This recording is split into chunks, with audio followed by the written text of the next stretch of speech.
வரப்போற ஏப்ரல் 23ஆம் தேதி தமிழ்நாட்டில் சட்டமன்ற தேர்தல் ரொம்பவே பிரம்மாண்டமா நடக்க போகுது.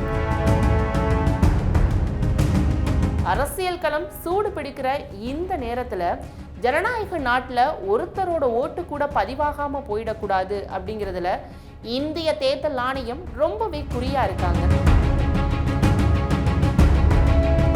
அதனாலதான் வாக்குச்சாவடிக்கு நேரா வந்து ஓட்டு போட முடியாத சில குறிப்பிட்ட தரப்பு மக்களுக்காக தபால் வாக்கு, அதாவது போஸ்டல் பேலட் முறையை அறிமுகப்படுத்தி அதற்கான புதிய வழிகாட்டுதல்களை இப்போவே அதிகாரப்பூர்வமா வெளியிட்டிருக்காங்க. இந்த தபால் வாக்கு யாருக்கெல்லாம் கிடைக்கும், அதை எப்படி பயன்படுத்தணும், வீட்டில் இருந்தபடியே ஓட்டு போடுறதுக்கான வழிமுறைகள் என்னென்ன அப்படிங்கிறத பத்தி தான் நாம இப்போ ரொம்ப தெளிவா பார்க்க போறோம்.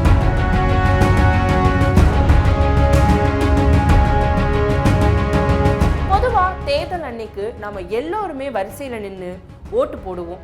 ஆனா வயசானவங்களை கஷ்டப்பட்டு தூக்கிட்டு வந்து ஓட்டு போட வைக்கிறத நம்ம பல முறை பார்த்திருப்போம். இந்த சிரமத்தை முழுமையா தவிர்க்க மக்கள் பிரதிநிதித்துவ சட்டம் 1951 படி 85 வயதுக்கு மேற்பட்ட முதியவர்கள் மற்றும் வாக்காளர் பட்டியல்ல மாற்றுத்திறனாளிகள் அப்படின்னு பதிவு செய்யப்பட்டவங்க இனிமே பூத்துக்கு வர வேண்டிய அவசியமே கிடையாது.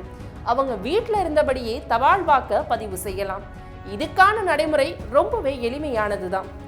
மார்ச் 30ஆம் தேதி தேர்தல் அறிவிப்பு வெளியான தேதியில இருந்து சரியா 5 நாட்களுக்குள்ள உங்க பகுதியில இருக்க BLO அதிகாரி மூலமா படிவம் 12T, அதாவது ஃபார்ம் 12T அப்படிங்கிற விண்ணப்பத்தை பூர்த்தி செஞ்சு கொடுக்கணும்.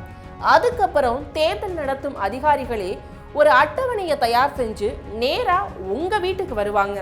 அங்க வச்சே ரொம்ப ரகசியமான முறையில எந்த அரசியல் கட்சி தலையீடும் இல்லாம உங்க ஓட்டை பதிவு செஞ்சு எடுத்துட்டு போயிடுவாங்க. இதுல எந்த தில்லுமுள்ளும் நடக்காம இருக்க அதிகாரிகள் வர்ற தேதி முன்கூட்டியே அரசியல் கட்சி வேட்பாளர்களுக்கும் தெரிவிக்கப்படும். அடுத்ததா தேர்தல் அன்னைக்கு நமக்காகவும் நாட்டுக்காகவும் விடுமுறை எடுக்காம வேலை செய்யற அத்தியாவசிய பணியாளர்களுக்கும் தபால் வாக்கு போடுற வசதியை தமிழக தலைமை தேர்தல் அதிகாரி அதிகாரப்பூர்வமா அறிவிச்சிருக்காங்க. யார் இவங்கன்னு பார்த்திருக்கீங்களா? தெற்கு ரயில்வே ஊழியர்கள், ஊடகத்துறையினர், சென்னை மெட்ரோ, அரசு போக்குவரத்து கழகம், மின்வாரிய தீயணைப்புத்துறை, சிறைத்துறை மற்றும் டிராபிக் போலீஸ் உள்ளிட்ட பல துறைகளை சேர்ந்தவங்க இதுல வருவாங்க. ஆனா இவங்க வீட்டில இருந்தே ஓட்டு போட முடியாது.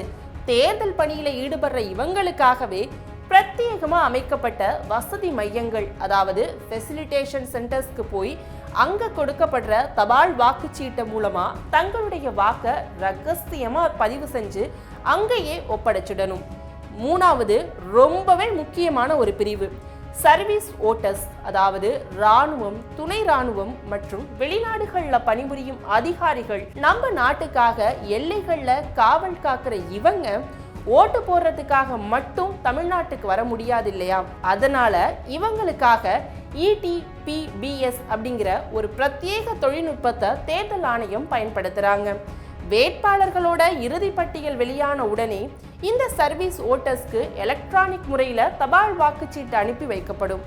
அவங்க அதை பூர்த்தி செஞ்சு மீண்டும் தபால் மூலமா திருப்பி அனுப்பணும். இதுக்கான முழு செலவையும் தேர்தல் ஆணையமே ஏத்துக்குதுன்னா பாத்துக்குங்களேன். ராணுவ வீரர்கள் ₹1 கூட செலவு பண்ண வேண்டாம். இப்படி பல்வேறு தரப்பு மக்கள் போடுற இந்த தபால் வாக்குகள் எப்படி எண்ணப்படும், எப்ப எண்ணப்படும்? இந்த தபால் வாக்குகள் எல்லாமே வாக்கு எண்ணிக்கை நடக்கும் நாளான 2026 மே 4ஆம் தேதி காலையில சரியா 8 மணிக்கு சம்பந்தப்பட்ட தேர்தல் நடத்தும் அதிகாரிகளோட கைக்கு போய் சேர்ந்தாகணும். ஏன்னா அன்னைக்கு முதல்ல தபால் வாக்குகளை தான் எண்ண ஆரம்பிப்பாங்க. காலை 8 மணிக்கு மேல வர்ற எந்த ஒரு தபால் வாக்கும் கண்டிப்பா செல்லாது அப்படின்னு ரொம்ப ஸ்ட்ரிக்டா சொல்லப்படுது. ஆக ஒரு ஓட்டு கூட வீணாக கூடாது அப்படிங்கிறதுக்காக எல்லா ஏற்பாடுகளையும் தேர்தல் ஆணையம் தயார் செய்கிறாங்க. நாமும் நம்மளோட ஜனநாயக கடமையை சரியா செய்வோம்.